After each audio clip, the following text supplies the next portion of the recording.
ناظرین، آج ہم تاریخ کی جس حقیقت کو جاننے والے ہیں وہ انسان کو ہلا دینے کے لیے کافی ہے۔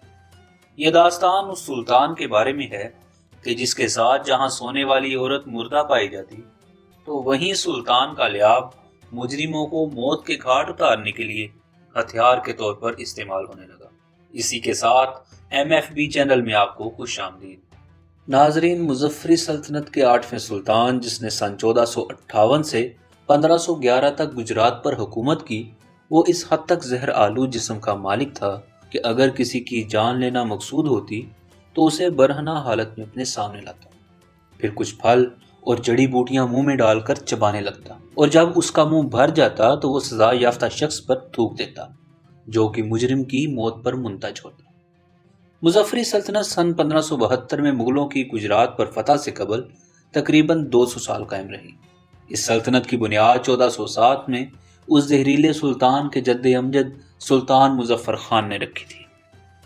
جی ہاں، یہ سلطان مغربی ہندوستان کی ریاست گجرات پر 53 برس حکمرانی کرنے والے سلطان محمود شاہ بگیڑا تھے، جن کا اصل نام فتح خان تھا، مگر تاریخ ان کو محمود شاہ اول یا محمود بگیڑا کے نام سے جانتی ہے، کہ جس نے اس ریاست پر بڑی کامیابی کے ساتھ لمبا عرصہ حکومت کی۔ انہیں بگیڑا پکارے جانے کی 2 وجوہات بیان کی جاتی ہیں۔ اول یہ کہ ان کی مونچھیں بیل کے سینگوں کی طرح تھیں اور ایسے بیل کو بگیڑو کہا جاتا تھا، اور دوسری وجہ یہ کہ سلطان نے 2 قلعے فتح کیے تھے، ایک جونا گڑھ اور دوسرا پاوا گڑھ۔ گجراتی زبان میں 2 کے لیے بے کا لفظ استعمال ہوتا ہے اور قلعے کے لیے گڑھ۔ یوں دونوں قلعوں پر قبضے سے وہ بے گڑھا مشہور ہوئے، جو کثرت استعمال سے بگیڑا بن گیا۔ سلطان فتح خان کے والد محمد شاہ اور ان کی والدہ مغلی بی بی نے تخت و تاج کی طرف اٹھنے والی حسرت بھری نظروں کو پہچان لیا اور اپنے بیٹے کے لیے ایک کڑا فیصلہ لیا۔ وہ فیصلہ آخر تھا کیا؟ کیونکہ اس دور میں تخت و تاج کے لالچ میں اکثر سب سے آسان طریق یہی اختیار کیا جاتا کہ بادشاہ کو زہر دے دیا جاتا، کیونکہ اس معاملے میں اصل مجرم تک پہنچنا اتنا آسان نہیں ہوتا تھا اور نہ ہی کسی تیر تلوار کی ضرورت پیش آتی۔ چنانچہ سلطان کے حاسدین اکثر یہی طریق اختیار کیا کرتے تھے۔ اس سارے معاملے کو مد نظر رکھتے ہوئے دونوں میاں بیوی نے یہ فیصلہ کیا کہ اگلے آنے والے سلطان یعنی ان کے بیٹے کو زہر کا عادی بنایا جائے تاکہ اس کے جسم میں زہر کے خلاف قوت مدافعت پیدا ہو جائے۔ چنانچہ سلطان محمود کو بچپن ہی سے زہر کھلایا جانے لگا۔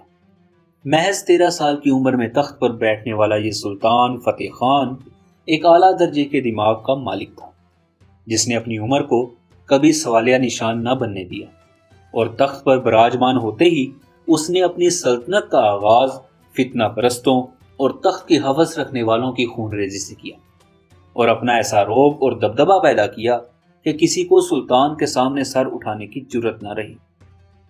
سلطان نے اپنے رعب اور دبدبے کو برقرار رکھنے کے لیے اپنے آپ کو مختلف قسم کے پروٹوکول دیے۔ چنانچہ محض سلطان کے صبح اٹھنے پر 50 ہاتھیوں کا دستہ اس کو سلامی دیتا۔ سلطان نے اپنے والدین کی دی گئی عادت یعنی زہر کھانے کو برقرار رکھا۔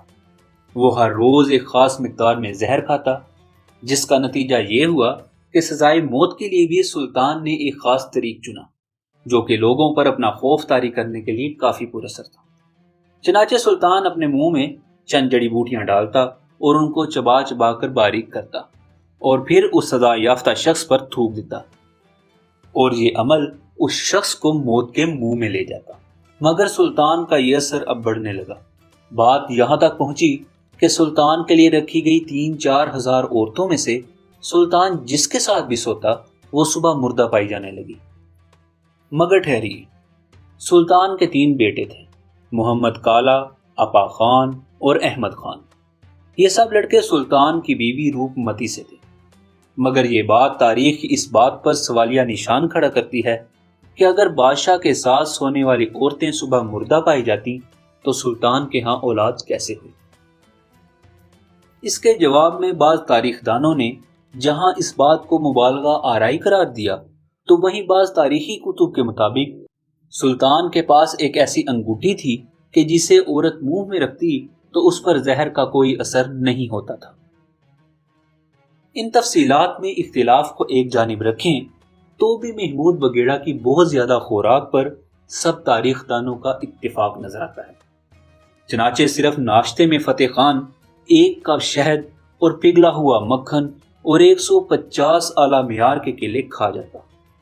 سلطان کی روزانہ خوراک لگ بھگ 35 سے 37 کلوگرام یعنی 1 من کے قریب تھی۔ اس کے باوجود بھی اگر کبھی سلطان کا پیٹ نہ بھرتا تو وہ 5 کلو کے قریب خشک چاول سے بنا میٹھا کھاتا۔ اس سب کے بعد رات کو بھی سلطان محمود خان کے پلنگ کے دونوں طرف سموسے رکھے جاتے۔ سلطان کے اتنا سب کچھ کھانے کے باوجود سب مورخ گواہی دیتے ہیں کہ محمود بگیڑا کثرتی جسم کے مالک تھے۔ امید ہے آپ کو ہماری یہ ویڈیو پسند آئی ہوگی۔ مزید ویڈیوز کے لیے چینل کو سبسکرائب اور ویڈیو کو لائک اور شیئر ضرور کیجیے گا۔ ہماری اگلی ویڈیو تک اللہ حافظ۔